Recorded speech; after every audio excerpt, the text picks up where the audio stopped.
স্থানীয় সংবাদ পড়ছি সুদীপ বসু। প্রথমে বিশেষ বিশেষ খবর। প্রধানমন্ত্রী বলেছেন, হ্যাকাথন থেকে উদ্ভূত পরামর্শ ও চিন্তাভাবনা সরকারি নানা কাজে সহায়ক হচ্ছে। আজ স্মার্ট ইন্ডিয়া হ্যাকাথনের গ্র্যান্ড ফিনালেতে তরুণ উদ্ভাবকদের সঙ্গে কথা বলেছেন তিনি। রাজ্য বিধানসভা চলতি অধিবেশন আজ শেষ হয়েছে। ধ্বনিভোটে গৃহীত হয়েছে ভবানীপুর গ্লোবাল ইউনিভার্সিটি বিল। আগামী বছরের গোড়াতেই ঘাটাল মাস্টার প্ল্যানের মূল পর্বের কাজ শুরু হয়ে যাবে বলে বিধানসভায় জানিয়েছেন সেচমন্ত্রী। পূর্ব মেদিনীপুরের দীঘায় নবনির্মিত জগন্নাথ মন্দিরের উদ্বোধন আগামী বছরের ৩০শে এপ্রিল হবে বলে মুখ্যমন্ত্রী জানিয়েছেন। বাংলা সৈয়দ মুস্তাক আলী ট্রফি টি-20 ক্রিকেট প্রতিযোগিতা থেকে বিদায় নিয়েছে। আসছি বিস্তারিত সংবাদে। প্রধানমন্ত্রী নরেন্দ্র মোদী আজ বিকেলে স্মার্ট ইন্ডিয়া হ্যাকাথন ২০২৪-এর গ্র্যান্ড ফিনালে তরুণ উদ্ভাবকদের সঙ্গে কথা বলেছেন। ভার্চুয়াল মাধ্যমে আয়োজিত এক অনুষ্ঠানে শ্রী মোদী বলেন, হ্যাকাথন থেকে উদ্ভূত পরামর্শ এবং চিন্তাভাবনা সরকারি নানা কাজে সহায়ক হচ্ছে। मैं पहले भी कई हैकेथॉन्स का हिस्सा रहा हूं। आपने कभी निराश नहीं की, हमेशा मेरा विश्वास और बढ़ाया है। आपके पहले जो टीम्स रही हैं, उन्होंने सॉल्यूशंस दिए, वो आज अलग अलग मंत्रालयों में बहुत काम आ रहे हैं। अब इस हैकेथॉन में देश के अलग अलग हिस्सों में टीम क्या कर रही है, मैं आपके इनोवेशंस के बारे में जानने के लिए बहुत उत्सुक हूं। ১৩০০ বেশি পড়ুয়াদের দল চূড়ান্ত প্রতিযোগিতায় প্রতিদ্বন্দ্বিতা করছেন। দেশের ৫১টি নোডাল কেন্দ্রে আজ সপ্তম স্মার্ট ইন্ডিয়া হ্যাকাথনের সূচনা হয়েছে। হ্যাকাথনের সফটওয়্যার সংস্করণ চলবে একটানা ৩৬ ঘণ্টা। অন্যদিকে হার্ডওয়্যার সংস্করণ চলবে ১৫ই ডিসেম্বর পর্যন্ত। শিক্ষামন্ত্রী ধর্মেন্দ্র প্রধান ভার্চুয়াল মাধ্যমে এর উদ্বোধন করেন। এ রাজ্যে আইআইটি খড়গপুরে স্মার্ট ইন্ডিয়া হ্যাকাথনের সপ্তম পর্যায়ের গ্র্যান্ড ফিনালে পর্ব চলছে। আজ ও আগামীকাল সফটওয়্যার এডিশনের চূড়ান্ত পর্যায়ের অনুষ্ঠান আয়োজন করা হয়েছে। মোট ৩৫টি দল প্রতিযোগিতায় অংশগ্রহণ করেছে। আজ সকালে স্থানীয় পর্যায়ের হ্যাকাথনের উদ্বোধন করা হয়। রাজ্য বিধানসভা চলতি অধিবেশন আজ শেষ হয়েছে। প্রথমাফিক ধন্যবাদ জ্ঞাপন প্রস্তাবের মধ্য দিয়ে অধ্যক্ষ বিমান বন্দ্যোপাধ্যায় অধিবেশনের সমাপ্তি ঘোষণা করেন। তিনি জানান, চলতি অধিবেশনে ৩৬ ঘণ্টার বেশি বিভিন্ন বিষয়ের উপর আলোচনা হয়েছে। মৌখিক ও লিখিত উত্তরের জন্য বিভিন্ন দপ্তরের মোট ৩৮২টি প্রশ্ন জমা পড়ে। তার মধ্যে ১৪৭টির উত্তর দেওয়া হয়েছে। চলতি অধিবেশনে ৭টি বিল পেশ করা হয়েছিল, সবকটি বিধানসভায় গৃহীত হয়েছে। এছাড়া সরকারি বেসরকারি মিলিয়ে ৪টি প্রস্তাবের উপর আলোচনা হয়। এর মধ্যে সংবিধান দিবসকে সামনে রেখে আনা বিশেষ প্রস্তাবটিও রয়েছে। অধিবেশন সুচারুরূপে শেষ হওয়ার জন্য সরকার পক্ষ এবং বিরোধী পক্ষের সকলকে অধ্যক্ষ ধন্যবাদ জানান। শিক্ষামন্ত্রী ব্রাত্য বসু রাজ্যের বিভিন্ন বিশ্ববিদ্যালয়ে উপাচার্য নিয়োগের ব্যাপারে রাজ্যপালের ভূমিকা নিয়ে সরব হয়েছেন। বিধানসভায় আজ ভবানীপুর গ্লোবাল ইউনিভার্সিটি বিলের উপর আলোচনা শেষে জবাবি ভাষণে শিক্ষামন্ত্রী অভিযোগ করেন, রাজ্যপালের অযাচিত হস্তক্ষেপে বিশ্ববিদ্যালয়গুলির পরিচালনা বিঘ্নিত হচ্ছে। ৩৫টি বিশ্ববিদ্যালয়ে স্থায়ী উপাচার্য নিয়োগের ব্যাপারে সুপ্রিম কোর্টের নির্দেশের পরেও রাজ্যপাল এই নিয়ে অযথা কালবিলম্ব করছেন। শিক্ষামন্ত্রী আরও জানান, ভবানীপুরের গুজরাটি এডুকেশন সোসাইটি নতুন বিশ্ববিদ্যালয়টি তৈরি করবে। রাজ্যে ভাষা সংখ্যালঘু পড়ুয়াদের জন্য এই প্রথম কোনো বিশ্ববিদ্যালয় তৈরি হলো বলেও তিনি জানান। এদিকে বিরোধীরা শিক্ষাক্ষেত্রে বেসরকারীকরণের অভিযোগ তুলেছেন। সাম্প্রতিক একাধিক শিক্ষা দুর্নীতির অভিযোগের সঙ্গে বেসরকারি শিক্ষা প্রতিষ্ঠানের বাড়বাড়ন্তের কোনো সম্পর্ক আছে কিনা তা নিয়ে প্রশ্ন তোলেন বিরোধী পক্ষের মুখ্য সচেতক শঙ্কর ঘোষ। আলোচনা শেষে ধ্বনি ভোটে বিলটি বিধানসভায় গৃহীত হয়েছে। ঘাটাল মাস্টার প্ল্যানের মূল পর্বের কাজ আগামী বছরের গোড়াতেই শুরু হয়ে যাবে। বিধানসভার প্রশ্নোত্তর পর্বে আজ সেচমন্ত্রী মানস ভূঁইয়া কথা জানিয়েছেন। তিনি বলেন, ২০২৫ সালের ফেব্রুয়ারি নাগাদ ঘাটাল মাস্টার প্ল্যানের কাজ শুরু হবে। কেন্দ্রীয় সরকারকে মুখ্যমন্ত্রী বারবার চিঠি দিয়েছেন, প্রতিনিধি পাঠিয়েছেন। তা সত্ত্বেও কেন্দ্রীয় সরকার ২০১৫ সাল থেকে এ বাবদ কোনো অর্থ দেয়নি। তাই ঘাটাল মাস্টার প্ল্যান রাজ্য সরকার নিজেদের তহবিল থেকেই তৈরি করবে বলে মন্ত্রী জানান। বিজেপি বিধায়ক অশোক লাহিড়ির প্রশ্নের উত্তরে সেচমন্ত্রী জানান যে ঘাটাল মাস্টার প্ল্যানের জন্য ১,২৩৮ কোটি টাকা খরচ হবে। ইতিমধ্যে এ বিষয়ে বিভিন্ন কাজে ৩৪১ কোটি ৫৫০ লক্ষ টাকা খরচ হয়েছে। উত্তর ও দক্ষিণবঙ্গে নদী ভাঙন রুখতে কেন্দ্রীয় সরকারের বিরুদ্ধে তিনি বঞ্চনার অভিযোগ তোলেন। মন্ত্রী বলেন, উত্তরবঙ্গে ৭৬টা নদী থাকলেও ইন্দো ভুটান নদী কমিশন তৈরি করতে কেন্দ্রীয় সরকার কোনো উদ্যোগ নিচ্ছে না।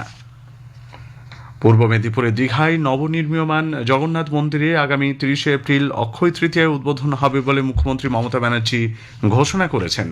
৩ দিনের দীঘা সফরে গিয়ে আজ তিনি বলেন, এবছর ওই মন্দির থেকে রথযাত্রার সূচনা হবে। মন্দির উদ্বোধনের ৪৮ ঘণ্টা আগে শুরু হবে পুজো। জগন্নাথ দেবের কাঠ ও পাথর নির্মিত দু ধরনের মূর্তি থাকবে। মন্দির পরিচালনার জন্য ১৩ সদস্যের একটি অছি পরিষদ তৈরি করা হয়েছে। এর নেতৃত্বে থাকবেন রাজ্যের মুখ্য সচিব। অক্ষয় তৃতীয়ার দিন এটা উদ্বোধন হবে এবং এবারে প্রথম রথযাত্রা হবে। রথযাত্রায় একটা সোনার ঝাড়ু থাকে, আপনারা জানেন। ওইটা আমি আমার পার্সোনাল অ্যাকাউন্ট থেকে, আমার কন্ট্রিবিউশন থেকে আমি ৫ লাখ টাকা দেবো। সুতরাং আমরা পুজোর ৪৮ ঘন্টা আগে চলে আসবো। ট্রাস্টিতেও যারা আছেন তারাও আসবেন, যাতে কোথাও কোনো ত্রুটি বিচ্যুতি না থাকে। বিজেপি দীঘায় মুখ্যমন্ত্রীর বক্তব্যকে সত্যের অপলাপ বলে দাবি করেছে। রাজ্য বিধানসভার বাইরে আজ সাংবাদিকদের প্রশ্নের উত্তরে বিরোধী দলনেতা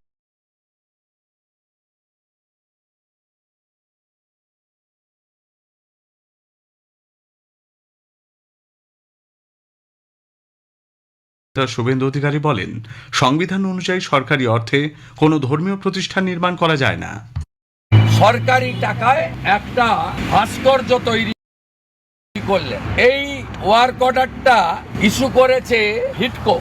এবারে সাংবিধানিক ভাবে কোন সরকার তার এক্সচেকারের টাকায় কোন পার্টিকুলার ধর্মীয় প্রতিষ্ঠান তৈরি করতে পারে না।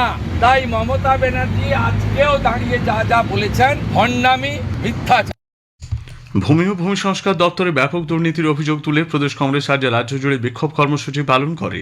বেহালা, পানিহাটি, দক্ষিণ ২৪ পরগনার উস্থি সহ রাজ্য জুড়ে বিএলআরও অফিসগুলির সামনে বিক্ষোভ দেখান কংগ্রেস কর্মীরা। সীমা সুরক্ষা বল এসএসবির ৬১তম প্রতিষ্ঠা দিবস উপলক্ষে রাজ্যে আসছেন কেন্দ্রীয় স্বরাষ্ট্রমন্ত্রী অমিত শাহ। এ মাসের ২০ তারিখ শিলিগুড়ির রানীডাঙ্গায় এসএসবির প্রতিষ্ঠা দিবসের কুচকাওয়াজে অভিবাদন গ্রহণ করবেন তিনি। আজ এক সাংবাদিক বৈঠকে এসএসবির শিলিগুড়ি ফ্রন্টিয়ার হেডকোয়ার্টার্সের আইজি সুধীর কুমার একথা জানিয়েছেন। বাংলাদেশের চট্টগ্রাম নগর দায়রা আদালত চিন্ময় কৃষ্ণ ব্রহ্মচারীর দায়ের করা ৩টি জামিনের আবেদন খারিজ করে দিয়েছে। গত ২৫শে নভেম্বর দেশদ্রোহের অভিযোগে ঢাকা বিমানবন্দর থেকে চিন্ময় কৃষ্ণকে গ্রেপ্তার করা হয়। চট্টগ্রাম বার অ্যাসোসিয়েশনের তরফে কোনো সদস্য চিন্ময় কৃষ্ণের হয়ে পাওয়ার অফ অ্যাটর্নি জমা না দেওয়ায় এই আবেদনগুলি খারিজ হল বলে সংবাদ মাধ্যম সূত্রে খবর। ৩০তম কলকাতা আন্তর্জাতিক চলচ্চিত্র উৎসব আজ শেষ হচ্ছে। International competition innovation in moving images এই বিভাগে এবার সেরা জুরি অ্যাওয়ার্ড এবং সেরা চলচ্চিত্রের শিরোপা পেয়েছে বালগেরিয়ার ছবি তারিকা পরিচালক মিলকো লাজারভ। দেওয়া হয়েছে ৫১ লক্ষ টাকা এবং গোল্ডেন রয়্যাল বেঙ্গল ট্রফি। এই বিভাগে সেরা নির্দেশকের সম্মান পেয়েছে পানামার ছবি আনা আন্ডেরা, পরিচালকের নাম বিলোভেড ট্রফিক। বিকেলে রবীন্দ্র সদনে ৩০তম কলকাতা আন্তর্জাতিক চলচ্চিত্র উৎসবের সমাপ্তি অনুষ্ঠানে উৎসবে অংশ নেওয়া সেরা ছবিগুলিকে পুরস্কৃত করা হয়। বেঙ্গলি প্যানোরামা বিভাগে সেরা হয়েছে নীলাঞ্জন চক্রবর্তী পরিচালিত ছবি ধ্রুবর আশ্চর্য জীবন। সেরা ভারতীয় চলচ্চিত্র কানাডা ছবি লাচ্ছি, পরিচালক কৃষ্ণ গোরা। এই বিভাগে সেরা পরিচালক হিসেবে হীরালাল সেন মেমোরিয়াল ট্রফি জিতে নিয়েছে বাহ্যিকা ভাষার ছবি আজর, পরিচালক আরিয়ান চন্দ্র প্রকাশ। সেরা ভারতীয় তথ্যচিত্র নির্বাচিত হয়েছে দীপাঞ্জন চৌধুরী পরিচালিত ভবতোষের কারখানা। সপ্তাহ অধিক চলা কলকাতা চলচ্চিত্র উৎসব সুষ্ঠুভাবে সম্পন্ন হয় চেয়ারম্যান পরিচালক গৌতম ঘোষ সংশ্লিষ্ট সকলকে অভিনন্দন ও ধন্যবাদ জানান। Well, the curtain will fall after some time, after a week-long festival fever in Kolkata.